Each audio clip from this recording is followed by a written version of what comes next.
Selamat pagi Sobat Youtubers, rekan Youtubers dimanapun kalian berada. Senang sekali saya Seto Wardono dari Wise Consulting.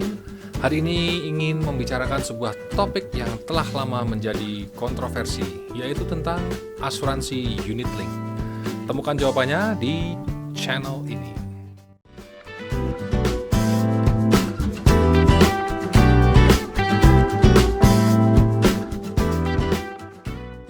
Nah, sobat dan rekan Youtubers, berikutnya kita akan bicara lebih jauh tentang investasi ya, bagaimana pengelolaan investasi dalam sebuah polis asuransi unit link. Yang pertama adalah premi investasi atau saver akan dibelikan unit sesuai pilihan jenis investasi yang biasanya diinginkan oleh nasabah.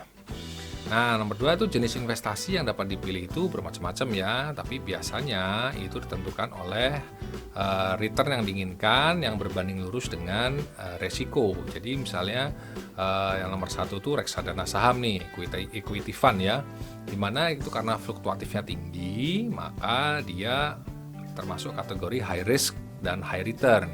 Resikonya tinggi, imbal baliknya pun juga tinggi. Nah, kalau yang lebih aman lagi adalah reksadana pendapatan tetap atau fixed income fund. Ini resikonya menengah, tapi juga ya karena resiko menengah ya hasil imbal baliknya juga menengah-menengah aja. Yang lebih aman lagi adalah reksadana pasar uang atau cash fund. Ini resikonya rendah dan hasilnya pun ya kurang lebih setara dengan deposito. Kemudian ada lagi namanya reksadana campuran atau managed fund. Ini kurang lebih sama ya dengan resiko dana pendapatan tetap, di mana hasilnya adalah menengah-menengah aja dengan resiko yang juga menengah. Nah, yang ketiga, investasi di dalam polis unit link itu sebenarnya bisa dipakai untuk dua tujuan ya. Yang pertama adalah sebagai cadangan biaya asuransi saat nasabah telah berhenti membayar premi. Yang kedua adalah sebagai investasi yang nantinya bisa dicairkan untuk tujuan tertentu dan dalam jangka waktu tertentu. Nah, sobat dan rekan Youtubers, kita masih bicara tentang investasi ya. Untuk apa sih investasi di polis unit link? Yang pertama adalah jangan lupa tujuan membuka polis unit link seharusnya adalah tentang memiliki asuransi ya, bukan investasi. Ini harus dicatat benar-benar ya. Yang kedua, apabila Anda terus membayar premi sampai akhir masa kontrak, maka investasi tersebut baru bisa Anda nikmati ya di akhir masa kontrak. Misal nih, Anda mengambil program asuransi jiwa yang berlaku sampai dengan usia 65 tahun. Nah, premi ini akan terus Anda bayar sampai usia Anda 65 tahun.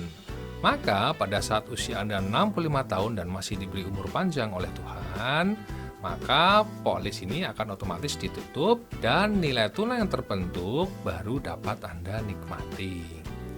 Nah, yang ketiga adalah apabila suatu hari Anda berniat melakukan cuti atau berhenti bayar premi, maka investasi di unit link sebenarnya adalah cadangan biaya asuransi di masa depan.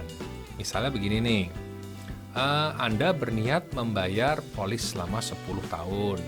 Nah, setelah itu cuti bayar dari tahun ke-11 sampai dengan tahun ke-25. Maka Anda harus memastikan bahwa saldo Anda cukup untuk membayar biaya asuransi selama Anda cuti bayar atau polis Anda akan lapse atau tidak aktif manfaat asuransinya.